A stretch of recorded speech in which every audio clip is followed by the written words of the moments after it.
Saudara, laga hidup mati akan terjadi antara Timnas Indonesia melawan Tiongkok malam nanti di Stadion Gelora Bung Karno, Jakarta. Pertandingan ini menjadi krusial karena kedua tim sama-sama wajib meraih kemenangan demi menjaga asa untuk lolos ke kualifikasi Piala Dunia 2026. Lalu bagaimana taktik skuad Garuda melawan Tiongkok malam nanti? Siapa saja tim lawan yang harus diwaspadai? Kita ulas pagi ini bersama narasumber mantan pemain Timnas Indonesia, Aji Santoso. Selamat pagi, Mas Aji. Selamat pagi, Bung Arfa. Terima kasih Mas Aji sudah bergabung di Dialog Sapa Indonesia pagi hari ini. Kami juga masih menunggu kehadiran pengamat sepak bola Anton Sanjoyo yang kabarnya akan bergabung bersama kita. Tapi saya mulai dengan Mas Aji dulu. Mas Aji, yang kita pengen tahu nih Mas, mantan pemain Timnas, bagaimana sih Mas malam ini pertandingan krusial? Biasanya suasana ruang gantinya seperti apa? Pada deg-degan kah, pada rileks kah, atau gimana sebenarnya biasanya pemain-pemain itu? Iya, iya memang untuk pertandingan nanti malam ini pertandingan yang sangat krusial di mana pada malam hari nanti tim kita harus memenangkan pertandingan kalau ingin sampai babak berikutnya karena kalau menang sudah memastikan diri akan di babak berikutnya, tetapi kalau seri bahkan kalah tentunya itu pulang itu sangat berat karena pertandingan terakhir di grup C ini kita akan berhadapan dengan Jepang. Tentunya kita tahu bagaimana kualitas tim Jepang. Yang jelas di ruang ganti juga memang sangat penting bagaimana seorang pelatih bisa menciptakan satu atmosfer yang sangat kondusif, pemain bisa rileks, pemain bisa tenang. Tentunya itu sudah menjadi kewajiban seorang pelatih menciptakan suasana seperti itu, karena ini pertandingan penting bagaimana pemain-pemain itu bisa rileks tapi tetap serius begitu. Jadi menurut saya memang di ruang ganti juga akan terjadi situasi yang benar-benar menurut saya akan membuat pemain-pemain lebih waspada, karena bagaimanapun juga pemain-pemain kita ini kan pemain-pemain yang sudah berpengalaman, pemain-pemain yang sudah memiliki jam terbang cukup tinggi. Jadi menurut saya itu akan bisa diatasi dengan baik melalui pemahaman-pemahaman yang diberikan seorang pelatih kepada seluruh pemain, Bung Arfa. Oke, Mas Aji, Andrea Pirlo, mantan punggawa Timnas Italia, itu tahun 2006 sebelum mendapatkan Piala Dunia, dia bilang beberapa saat sebelum main di final Piala Dunia, itu dia main PS, bersantai.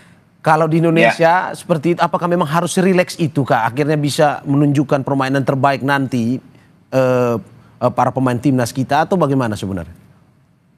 Iya, pemain memang harus enjoy ya untuk menghadapi satu pertandingan. Kebanyakan mayoritas dari pemain-pemain itu mendengarkan musik, mendengarkan lagu-lagu di ruang ganti itu akan membuat pemain lebih rileks sesaat ya. Artinya sebelum memasuki lapangan yang mana pemain perlu konsentrasi yang sangat penuh sebelum masuk lapangan, mereka lebih rileks. Banyak sekali caranya, salah satunya yang banyak dilakukan oleh para pemain itu memang mendengarkan musik kesukaan dari pemain. Apakah itu secara individu dia menggunakan earphone atau memutar di tape recorder atau yang lainnya. Itu memang salah satu cara untuk pemain supaya bisa enjoy sebelum pertandingan. Berarti enjoy ini penting ya, untuk dalam arti bahwa tidak boleh gugup, tidak boleh tegang dalam menghadapi pertandingan nanti ya? Iya, sangat penting. Bahkan memang pemain sekelas pemain kelas dunia pun dalam pertandingan yang menentukan seperti final di Piala Dunia, final di Eropa, mereka pasti akan ada sedikit nervous, tetapi dia bisa mengendalikan situasi tersebut sehingga di dalam lapangan enjoy, karena mereka itu tadi saya sampaikan bahwa salah satu yang penting, yang krusial buat pemain-pemain itu adalah jam terbang. Nah, kita lihat semua pemain-pemain ini memiliki jam terbang yang cukup bagus baik di kompetisi di domestik atau yang di luar negeri gitu. Jadi menurut saya situasi ini pasti dihadapi oleh setiap pemain, oleh setiap pelatih. Tinggal bagaimana pelatih menciptakan satu situasi yang enjoy di dalam tim sebelum pertandingan. Oke, Mas Aji, ini yang bikin masyarakat penasaran. Biasanya beberapa jam sebelum pertandingan, kalau kita di Indonesia malam nanti, biasanya apakah memang selama menunggu hingga pertandingan mulai, kick off, itu apa saja kegiatan yang dilakukan? Apakah memang hari ini kosong kegiatannya, dalam arti bahwa istirahat penuh, mungkin bisa berkumpul bersama, atau mungkin ada latihan lapangan, latihan teknis, atau bagaimana sebenarnya? Ya, kalau latihan pada hari H sudah tidak ada tentunya. Tetapi kemarin tentunya adalah melakukan official training namanya. Jadi latihan yang resmi untuk hari H ketika malam main pagi dulu zaman-zaman dulu tahun 80 90-an ada pemanasan, tetapi sekarang saya lihat di sepak bola modern sudah tidak ada melakukan kegiatan-kegiatan itu, hanya saja tadi malam pasti mereka melakukan melihat video kekuatan dan kelemahan lawan, terus video-video kita, hal-hal yang positif harus kita tunjukkan kepada pemain, itu yang membuat pemain lebih percaya diri. Tapi ketika hari H paling bisa sarapan, mungkin ada meeting pertandingan nanti malam, selain itu hanya santai-santai aja menurut saya. Oke, tadi kita sudah berbicara soal jam terbang, terus juga bagaimana kesamaan, baik itu pemain internasional di luar yang bermain Piala Dunia maupun pemain Indonesia kita, itu sama-sama merasakan nervous, merasakan gugup. Nah, ini saya bahas satu pemain, misalkan Emil Audero, seorang pemain yang pernah berlaga di Liga Besar Dunia, Liga Italia, pernah di Juventus, di Palermo. Kalau menurut Anda bagaimana Anda melihat sepak terjang ataupun jam terbang dari Emil Audero ini? Apakah memang pengalaman dia itu bisa nantinya menggantikan Martin Paes untuk tampil malam ini? Iya, untuk pertandingan nanti malam sudah dipastikan Martin Paes tidak bisa karena akumulasi kartu, tetapi menurut saya penggantinya juga pemain-pemain yang sudah berpengalaman. Hanya saja memang di dalam satu pertandingan kan tidak bisa memasang dua-duanya penjaga gawang, hanya satu penjaga gawang. Tetapi menurut saya penjaga gawang yang dipanggil saat ini termasuk Hernando juga menurut saya pemain-pemain yang berkualitas. Jadi menurut saya siapapun yang diturunkan, pemain-pemain ini sudah memiliki jam terbang yang tinggi, memiliki jam terbang yang sudah tidak bisa kita ragukan lagi. Jadi kembali lagi, kalau Neves itu di mana-mana setiap pemain ada, tetapi bagaimana pemain-pemain tersebut bisa mengendalikan Neves itu menjadi satu kepercayaan diri yang cukup bagus. Seperti itu, Oke, Mas Aji, kita tahan sebentar karena sudah bergabung bersama kita pengamat sepak bola Anton Sanjoyo. Selamat pagi, Mas Anton. Selamat pagi Mas Aji. Dengan Mario di studio ya. Mas Anton, bagaimana Anda melihat, ini kita langsung saja karena tadi saya sudah ngobrol banyak dengan Mas Haji. Mas Anton, bagaimana Anda melihat malam hari ini siapa yang akan jadi starter analisis Anda? Ya, kalau saya lihat sih, karena sejumlah pemain kan nggak bisa tampil, Verdong nggak bisa tampil. Saya nggak tahu Dix apa sudah pulih cedera atau belum. Kalau Kevin Dix sudah pulih, saya rasa dia akan menempati posisi back sayap kanan. Atau gelandang kanan, karena dugaan saya memang formasinya adalah tiga di belakang itu Hübner, Jai sama Rizky Ridho, di belakang ada kiper Emil Audero yang saya rasa ya kalau dari sisi pengalaman dan physical presence-nya kan juga sangat mumpuni ya, jadi lawan mungkin juga akan keder duluan kalau lihat Emil, karena dia kan memang tinggi besar, mana ganteng lagi gitu kan. Jadi memang kehadiran dia itu cukup bisa menggantikan Martin Paes lah. Pengalamannya juga luar biasa kan, dia tampil di Serie A, tampil di Serie B, ya Serie B-nya Italia tetap rata-rata lebih baik lah daripada rata-rata di Asia Tenggara. Di tengah saya rasa pilihan tidak mungkin tidak adalah Joy Pelupesi, karena dia merupakan missing link yang hilang selama ini sebelum kedatangan dia. Indonesia kan tidak punya gelandang bertahan yang betul-betul mumpuni dan visioner, dan ini ada pada Joy Pelupesi. Dan di sekitarnya bisa saja siapapun sebetulnya, kalau formasinya 3-5-1 ya di tengah bisa Nathan, bisa siapapun. Tapi yang pasti Joy akan menjadi kunci di lini tengah karena dia back to back posisi nomor 6 dan posisi nomor 8 gitu. Jadi dia bisa di dua posisi itu. Kalau di depan saya rasa Ole nggak akan tergantikan. Cuma sekarang yang menjadi masalah adalah siapa pengganti Ratnar Oratmangun dan Marcelino Ferdinand. Karena menurut saya yang ada sekarang di posnya pemain di belakang Ole itu ada beberapa, ada Stefano Lillipali, ada Egy yang penampilannya juga bagus di Liga 1, ada Sayuri yang juga bagus, bahkan ada Beckham Putra yang penampilannya di Liga 1 pun sebetulnya tidak mengecewakan. Jadi dia layak dicoba lah. Jadi sebetulnya timnya Patrick Kluivert ini saya bilang cukup mewah ya. Dari belakang kiper, belakang, tengah, depan ini cukup mewah sekarang. Bahkan di lapisan keduanya pun yang di bench saya kira komposisinya cukup mewah juga. Jadi rasanya sih tidak ada kata kalah ya melawan Cina pada pertandingan malam ini. Oke, dengan melihat formasi 3-5-1, Bung Joy, apakah Anda melihat bahwa ini Patrick Kluivert terlalu berani misalkan dengan memainkan hanya 3 back dalam arti bahwa kita ini pertandingan krusial, ataukah Anda melihat bahwa malam ini ya sudah dengan faktor ada keberuntungan kita main di kandang, kita jual beli serangan aja malam ini? Enggak, bukan soal terlalu berani atau tidak. 3-5-1 itu formasi baku yang banyak juga dipakai oleh tim-tim besar sekarang. Memang kalau di Belanda kebanyakan 4-3-3. Tapi 3-5-1 itu kan sebetulnya 3 center back itu coverage-nya itu ada di kanan dan kiri. Oleh sebab itu saya bilang kalau Kevin Dix ada di kanan, sementara Verdong ada di kiri, saya rasa cukup aman karena pemain ini mampu coverage itu di lini tengah dan lini belakang. Jadi kalau Indonesia kehilangan bola posisinya 5 back. Kalau mendapatkan bola posisinya 3 back. Jadi saya rasa intuisi bermain dengan 3 back itu sudah didapatkan. Kan sering juga Sintayong memainkan 3 back. Jadi harusnya sih nggak jadi masalah. Apalagi kalau komunikasi antara Jai dengan Emil sudah sangat bagus. Kalau Jai dengan Rizky kan udah oke banget.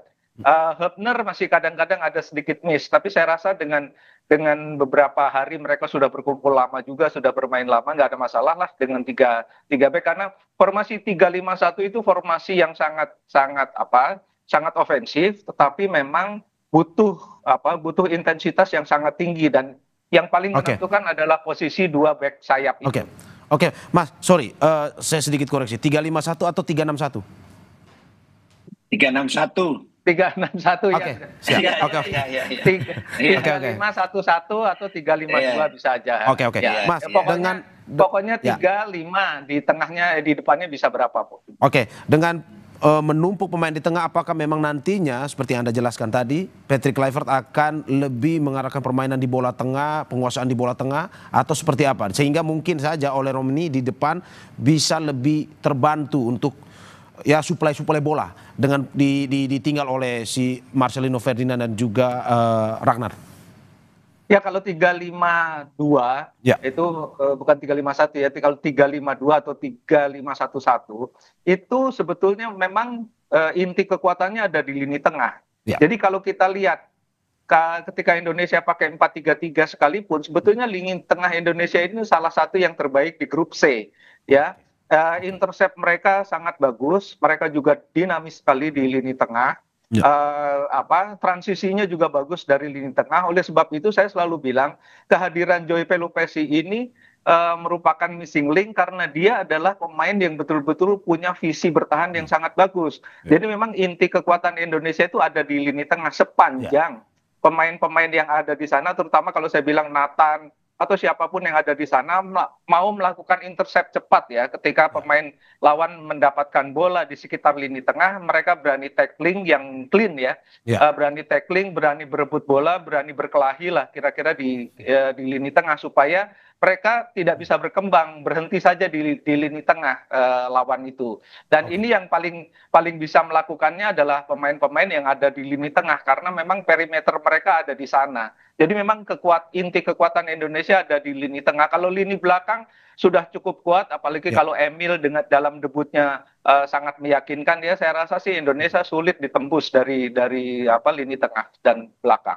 Oke, saya ke Mas Haji. Mas Haji, bagaimana Anda melihat dengan formasi yang disampaikan oleh Bung Joy tadi? Apakah memang dengan analisa Anda, dengan struktur pemain, dengan pemain yang ya cukup dilatih oleh Patrick Kluivert ini bisa pada akhirnya memenangkanlah pertandingan malam ini?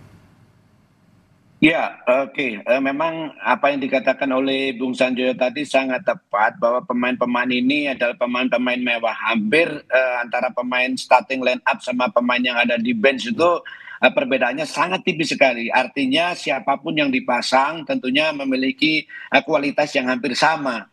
Kembali lagi kalau kita menyampaikan mengatakan bilang masalah formasi. Di pertandingan terakhir tim ini menggunakan 1-3-4-2-1 ya. ada pemain sayap itu kadang-kadang sering masuk ke tengah, main di bawah striker dengan harapan kedua bek kanan kiri bisa naik membantu serangan. Karena itu memang bek kiri dan bek kanan ketika menggunakan formasi 3 pemain di belakang ini diminta untuk aktif, baik overlapping, baik menyerang maupun bertahan gitu. Karena memang sudah menggunakan 3 pemain di belakang, di mana ketika menyerang bisa menggunakan 3-4-3, ketika bertahan yang jelas pasti menggunakan formasi 5 pemain belakang, 3 stopper dan 2 bek kiri dan bek kanan, menjadi 1-5-4-1 seperti itu. Jadi menurut saya untuk pertandingan nanti malam, apapun formasinya tentunya sudah menjadi pemikiran dari head coach, kira-kira formasi apa yang tepat. Yang jelas ketika pertandingan terakhir dengan menggunakan formasi 1-3-4-2-1 ini bermain cukup bagus. Sebagai mantan pemain timnas, bermain di kandang menurut Anda selalu bisa menguntungkan ketimbang main di tandang atau gimana? Ya, tentunya memang suatu kemenangan dalam suatu pertandingan sepak bola bukan hanya ditentukan main di kandang atau tandang, tetapi paling tidak main di home. Saya mendengar sudah 70.000 tiket sudah sold out. Tentunya ini menjadikan spirit buat pemain bagaimana bisa memenangkan pertandingan pada pertandingan malam nanti. Karena main di kandang, pemain tentunya lebih percaya diri, lebih semangat, lebih enjoy dengan dukungan masyarakat yang akan datang di stadion nanti. Nah, untuk itulah pertandingan ini tidak boleh disia-siakan. Harus tidak ada kata seri. Kalau kata ada nanti seri ataupun kalah, hampir tertutup peluang kita. Bukan berarti kita tidak percaya diri dengan Jepang, tetapi mungkin Bung Sanjoyo atau masyarakat Indonesia sudah tahu kualitasnya tim Jepang seperti apa. Jadi tidak ada kata lain, malam ini harus menang. Dan itu terbuka lebar kesempatan tersebut. Seperti itu, Bung. Tidak ada kata lain, malam ini harus menang. Bung Joy, kita bahas dalam waktu hampir 1 bulan ini persiapan yang dilakukan oleh timnas. Menurut Anda dengan persiapan yang begitu lama dilakukan oleh timnas, teknis maupun non teknis yang dilakukan baik di Bali maupun di Jakarta, sudah cukup untuk pada akhirnya membuat timnas pada malam hari ini bermain rileks, bermain enjoy untuk bisa mengalahkan Tiongkok? Ya, kalau kita bandingkan dengan persiapan ketika hendak melawan Australia, memang saat ini kan waktunya sangat baik ya. Mereka sempat berkumpul di Bali, meskipun kelengkapannya itu mungkin tidak sampai 1 bulan ya, mungkin hanya 3 minggu atau 2 minggu setengah lah gitu. Tapi overall sebetulnya memang dengan mereka berkumpul lebih cepat, lebih lama, bahkan sempat pindah TC dari Bali ke Jakarta, saya rasa itu adalah keuntungan yang luar biasa. Yang saya sayangkan hanya mereka tidak sempat mengadakan competitive matches pada ketika mereka berkumpul di TC. Di Bali. Ya, di Bali dan di Jakarta hanya sempat internal game ya. Saya nggak tahu, saya mau tanya ke Coach Aji, internal game itu apakah berapa persen mampu melihat keseluruhan penampilan performa pemain, terutama dari kesiapannya. Karena kalau dalam bayangan saya, internal match itu kan mereka sempat beberapa kali melakukan pertandingan tim A lawan tim B gitu ya, timnya dibagi 2, lalu kemudian, nah ini yang saya meragukan apakah itu cukup ya, karena kan tidak cukup kompetitif. Saya tidak melihat apakah kalau di luar negeri kan internal match itu kadang-kadang pemainnya sampai cedera juga.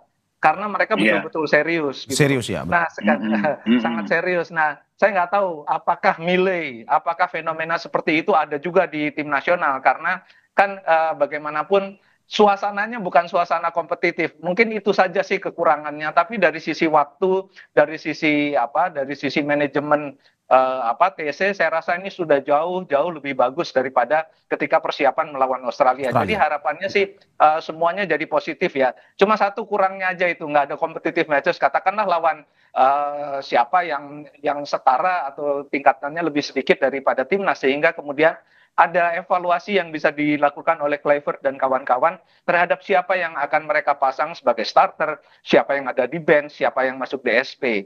Jadi rasanya itu saja sih kekurangannya, tapi overall sih tidak terlalu bermasalah menurut saya. Mas Aji, bagaimana menanggapi ini? Apakah memang biasanya internal match itu juga kompetitif dilakukan atau sebenarnya perlu juga nih kompetitif match dilakukan sama TC harusnya? Iya, kalau memang ini untuk timnas itu menurut saya meskipun hanya internal game, saya yakin pemain-pemain juga akan serius karena apa? Karena mereka juga ingin menghadapkan satu tempat di tim tersebut gitu loh. Mungkin ada pertimbangan dari tim pelatih, salah satunya ketika melakukan pertandingan seperti yang Bung Sanjoyo sampaikan, umpamanya melakukan friendly match dengan tim luar negeri, itu juga ada risikonya. Risikonya kalau tim kita mengalami kekalahan itu pun juga akan berakibat kepada mental tim yang nanti bisa sedikit down gitu loh. Jadi mungkin itu salah satu pertimbangan, tetapi dengan catatan ketika melakukan internal game pemain harus benar-benar 100%, harus benar-benar serius sehingga pelatih bisa melihat sejauh mana kesiapan tim ini untuk pertandingan melawan pertandingan yang benar-benar real ya, seperti pertandingan melawan Cina nanti. Jadi apa yang disampaikan Bung Sanjoyo tadi juga ada benarnya. Mungkin keseriusannya ketika internal game dengan friendly match dengan negara lain itu mungkin ada sedikit berbeda, tetapi kembali lagi ada dua permasalahan. Yang pertama, ditakutkan kalau seumpamanya terjadi kekalahan dengan tim kita akan mental akan sedikit bermasalah. Yang kedua, yang terpenting adalah ketika melakukan internal game pemain-pemain benar-benar 100%. Tapi menurut saya ketika internal game pasti pemain juga serius meskipun sama-sama menjaga jangan sampai pemain ini cedera. Seperti itu, Bung. Oke. Masih banyak pembahasan terkait dengan timnas yang akan kita dialogkan dalam Sapa Indonesia Pagi ini, termasuk juga terkait dengan bagaimana kekuatan Tiongkok pada malam hari ini. Tapi sebelum kita bahas, saksikan jeda berikut.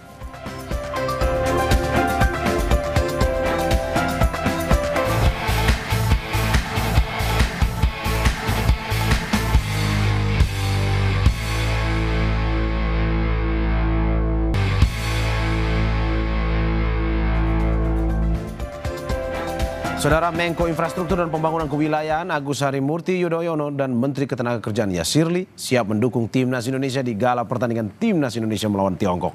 Keduanya optimistis timnas akan unggul dalam pertandingan kualifikasi Piala Dunia 2026 yang akan digelar di Stadion Utama Gelora Bung Karno malam ini. Harus berdoa sekencang-kencangnya dan juga suara kita sekeras-kerasnya untuk mendukung timnas kita. Harus menangnya menentukan.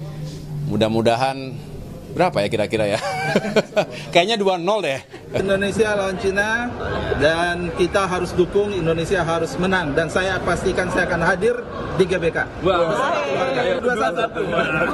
Oke. Ya saudara, kita lanjutkan dialog kita bersama pengamat sepak bola Anton Sanjoyo dan juga mantan pemain timnas Indonesia Aji Santoso. Sebelum saya ke Bung Joy, Mas Aji, bagaimana melihat bahwa 3 hari terakhir ini latihan tertutup di Jakarta? Media hanya boleh beberapa menit saja untuk melihat aksi pemain timnas kita maupun juga pemain Tiongkok itu berlatih. Apa sebenarnya pelatihan apa sebenarnya yang dilakukan sehingga dalam arti bahwa tidak boleh terekspos media pun juga orang-orang luar tidak bisa menonton itu? Ya, yang pertama tentunya ada maksud dari head coach, dari tim pelatih, kenapa tim ini tidak boleh ditonton untuk umum. Yang pertama, mereka benar-benar ingin konsentrasi ya di dalam latihan. Yang kedua, biasanya H-3 itu masih melakukan latihan taktikal. Ini taktikal ini jelas tidak boleh terekspos di luar. Karena nanti ini bahaya kalau sampai terekspos, ada lawan bisa tahu latihan apa yang dilakukan di lapangan, ini akan berbahaya. Tetapi kalau H-1 official training itu sudah tidak ada latihan taktikal, paling hanya aktivitas di lapangan seperti rondo, finishing, possession itu aja. Tetapi kalau H-3, H-4 itu tentunya masih melakukan taktikal. Untuk itulah latihan taktikal ini tidak boleh. Saya masih ingat ketika saya menjadi pemain, ketika uji coba dengan timnas dengan Chelsea, di mana waktu itu Chelsea oleh Jose Mourinho, tidak ada satupun orang boleh masuk waktu itu. Nah, H-4 dia melakukan latihan itu latihan taktikal, tapi memang di mana-mana latihan taktikal itu tidak boleh orang lain untuk umum masuk. Yang pertama untuk konsentrasi, yang kedua benar-benar rahasia nih, benar-benar tidak boleh sampai bocor latihannya itu. Seperti itu, Bung. Ya kalau bocor bisa bahaya Mas Aji ya. Udah ketahuan taktik kita nanti. Iya betul. Oke, Bung Joy, saya ini tadi kita bahas sedikit soal Tiongkok. Tiongkok juga akhirnya datang ke Indonesia 2 hari lalu, melakukan latihan juga di sini. Penyesuaian juga seperti pemain timnas kita, penyesuaian dengan iklim, penyesuaian dengan suasana di Indonesia. Menurut Anda, Tiongkok adalah ancaman yang serius untuk malam ini untuk bisa kita lawan dari timnas Indonesia atau bagaimana sebenarnya? Di atas kertas. Kita harus menempatkan Kluivert dan kawan-kawan harus menempatkan Tiongkok ini sebagai ancaman serius. Kenapa? Karena satu, pertama mereka masih punya peluang untuk melaju ke putaran 4 paling tidak. Kalau mereka menang lawan Indonesia, lalu menang pertandingan terakhir, kalau tidak salah lawan Bahrain, mereka peluangnya terbuka. Sehingga tidak ada satupun sebetulnya peluang tidak ada satupun celah bagi Indonesia untuk menganggap remeh Tiongkok atau Cina. Ya, karena ini adalah pertandingan yang sangat menentukan. Ya, memang hasil akan sangat menentukan. Kemenangan itu sudah menjamin Indonesia ke putaran keempat karena nilainya sudah tidak akan terkejar lagi oleh yang Bahrain atau Cina. Tetapi kalaupun draw itu masih bisa sepanjang Bahrain kalah melawan Arab Saudi dalam pertandingan juga. Tapi kan kita tidak boleh menggantungkan nasib pada orang lain. Jadi harus menentukan nasib sendiri. Dalam kaitan itu, Cina harus ditempatkan sebagai ancaman yang sangat-sangat serius. Karena mereka punya pemain-pemain juga yang menurut saya kualitasnya tidak boleh diremehkan ya. Meskipun mereka saya bilang ketika mereka menang di pertandingan kandang, mereka menang kebetulan lah. Karena mereka tuh cuma 3 shot, kemudian 2 menjadi gol. Jadi memang itu ada blundernya pemain-pemain Indonesia. Tapi itu tetap tidak bisa menjadi tolok ukur. Indonesia harus full fokus. Betul kata Mas Aji tadi, mereka harus benar fokus untuk memenangi laga ini dan jangan sampai kemudian menjadi bumerang karena ekspektasi masyarakat Indonesia kan begitu tinggi. Tapi saya lihat sih pertandingan lawan Brasil, melawan Bahrain dan melawan Arab Saudi ketika Indonesia menang itu mainnya enjoy aja tuh dengan begitu gemuruhnya GBK. Jadi saya sih yakin ya mereka akan tetap bermain dengan kemampuan terbaik mereka, tidak perlu grogi juga karena memang harapannya sangat tinggi. Tapi mereka pemain-pemain yang profesional yang sudah teruji oleh waktu dan saya rasa sih melawan Cina tetap harus waspada. Saya yakin sih menang ya kalau dari semua sisi. Dari semua statistik, bahkan sekarang ranking FIFA-nya kan masih lebih tinggi Cina sebetulnya, tapi kualitas pemain yang ada di timnas senior ini menurut saya lebih bagus daripada Cina. Jadi tidak ada alasan untuk kalah sebetulnya ya. Dan saya rasa mereka sudah sangat dewasa lah, pemain-pemain yang sangat profesional dan mereka bisa bermain sangat lepas. Dugaan saya sih Indonesia menang lebih dari 2 gol sih kalau mainnya normal gitu ya. Seri pun bahkan tidak boleh ya Bung Joy? Seri pun bahkan tidak boleh? Karena kalau seri Indonesia akan menggantungkan pada hasilnya Bahrain. Nah ini yang berbahaya. Oke, Bung Joy, sebelum saya ke Mas Haji. Bung Joy, apa prediksi Anda malam ini dari Tiongkok dengan formasi seperti apa strateginya? Apakah malam ini akan lebih bertahan karena sudah menang kemarin? Dia akan lebih bertahan apalagi bermain di kandang Indonesia. Akan lebih bertahan atau justru akan ini lebih menyerang untuk menambah pundi-pundi gol juga? Kalau dari lihat kebiasaannya Cina sejak ditangani oleh pelatih yang sekarang, mereka sering bermain dengan 4-3-3. 4-3-3 itu formasi yang cukup ofensif tapi balance. Jadi saya rasa mereka tetap akan menggunakan formasi itu dan ada beberapa mereka juga sangat mahir ya dalam serangan-serangan sayap. Mereka punya Wulei, punya Serginho yang di tengah juga sangat dominan. Mereka punya Zhang Yuning juga di lini depan. Jadi mereka harus diwaspadai juga. Dengan tidak memandang remeh mereka, menurut saya justru itu akan menjadi fokus pada lini pertahanan dan lini tengah Indonesia supaya mereka bisa tidak terlalu melakukan eksplosif ya di gerakan-gerakan yang mengagetkan di lini pertahanan Indonesia. Jadi rasanya sih mereka tetap akan bermain menyerang tapi lebih balance, tidak sefrontal Indonesia lah gitu kira-kira. Oke, saya ke Mas Haji. Mas Haji, bagaimana Anda melihat pemain yang harus antisipasi melihat pertandingan kali lalu Cina versus Indonesia di kandang Cina? Apa yang timnas Indonesia harus antisipasi ke depan dalam arti bahwa tidak boleh terjadi yang seperti Bung Joy bilang, ada blunder-blunder yang dilakukan di kandang Cina kemarin. Oke, betul. Jadi ketika main di Cina kemarin, kalau nggak salah bulan Oktober 2024 itu ya, sebenarnya apa yang disampaikan Bung Sanjoyo tadi tepat, bahwa Indonesia lebih mendominasi permainan, hanya melakukan dua kesalahan kecil yang akhirnya berakibat fatal. Saya masih ingat sekali, kedua gol itu kesalahan dari lini belakang kita, di mana bek kiri dan bek kanan, salah satu center back juga tidak tepat menempatkan posisi mereka, sehingga ada lubang yang bisa dimanfaatkan oleh striker mereka yang muncul dari second line. Tentunya tim pelatih, analisis sudah memutar kembali video tersebut, apa-apa yang menjadi kekurangan pemain kita, apa-apa yang menjadi kesalahan pemain kita ketika pertandingan pertama, itu sudah dievaluasi dan tidak boleh melakukan kesalahan sekecil apapun, terutama di lini belakang. Kenapa?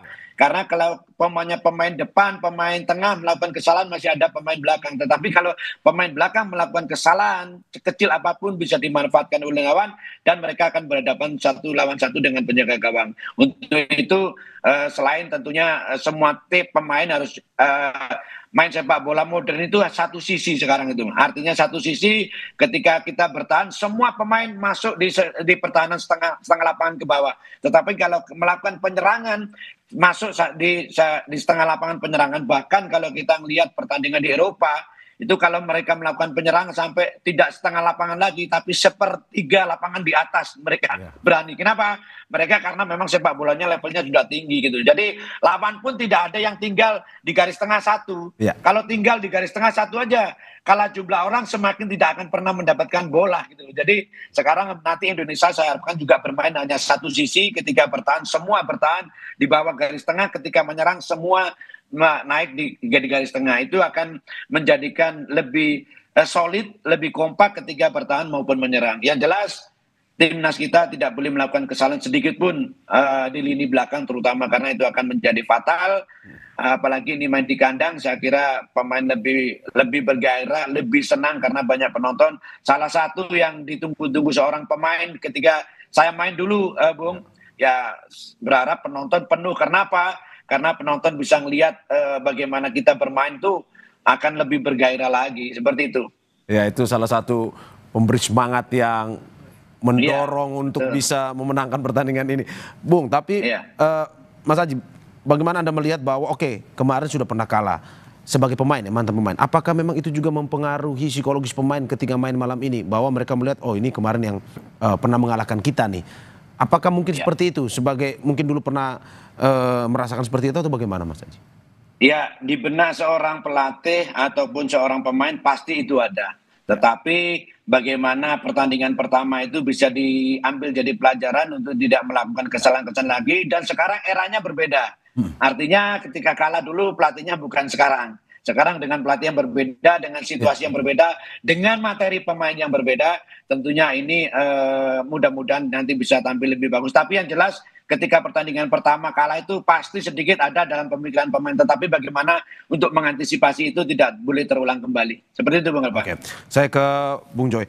Bung Joy, terakhir, bagaimana Anda melihat evaluasi apa yang harus dilakukan di pertandingan pada malam hari ini? Persiapan seperti apa? Chemistry seperti apa? Teknis maupun teknis seperti apa yang harus dilakukan oleh tim para pemain dan juga tim kepelatihan? Ya, karena ini lawannya adalah Cina, ini pertandingan yang sangat krusial, sangat menentukan nasib Indonesia ke depan. Jadi memang dalam konteks pertandingan melawan Cina sudah pasti Kluivert dan kawan-kawan mengevaluasi ya apa yang terjadi pada pertandingan di kandang Cina. Dan memang betul, memang ada blunder, tapi kita harus ingat juga gol kedua Cina itu passing asisnya kepada pemain yang melakukan gol itu juga passing kelas dunia. Jadi itu yang harus diwaspadai dalam konteks bahwa kita tidak boleh meremehkan sedikit pun pemain-pemain Cina yang saya lihat bisa melakukan passing kelasnya Leo Messi gitu ya. Jadi memang ini memang barangkali ini kejadian yang agak langka gitu ya.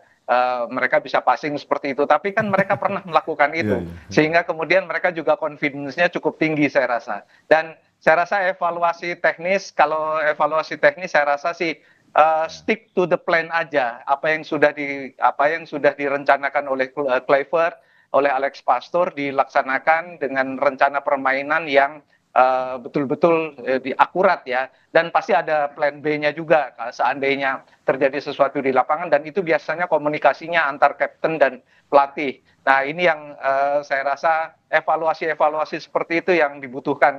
Dan yang pertama adalah fokus. Kalau saya bilang fokus, jangan pikir menang kalah lah kalau udah masuk lapangan. Pokoknya main sebaik-baiknya, karena hasilnya pasti akan positif. Karena kalau terbebani kepada hasil harus menang, ya itu kemungkinan besar juga akan menjadi beban ya. Tapi main enjoy aja, main gembira, karena Indonesia kan pernah melakukannya.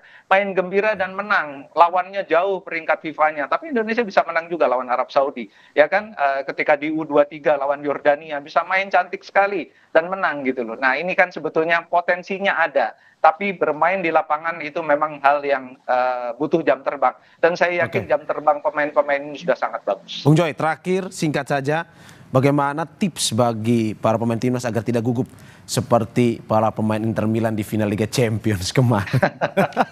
Ya harus melupakan hasil yang dikejar ya, main enjoy aja. Buktikan bahwa Anda mampu layak memakai nama timnas Indonesia, pakai Garuda. Buktikan bahwa Anda punya kemampuan untuk itu, bermain lepas saja. Hasilnya nomor 2 lah, tapi main sebaik-baiknya, karena saya yakin hasilnya akan positif.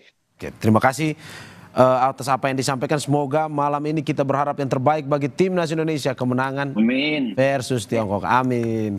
Terima kasih mantan pemain timnas Indonesia Aji Santoso dan juga pengamat sepak bola Anton Sanjoyo atas apa yang disampaikan. Terima kasih. Sehat-sehat selalu. Terima kasih. Pengajarnya.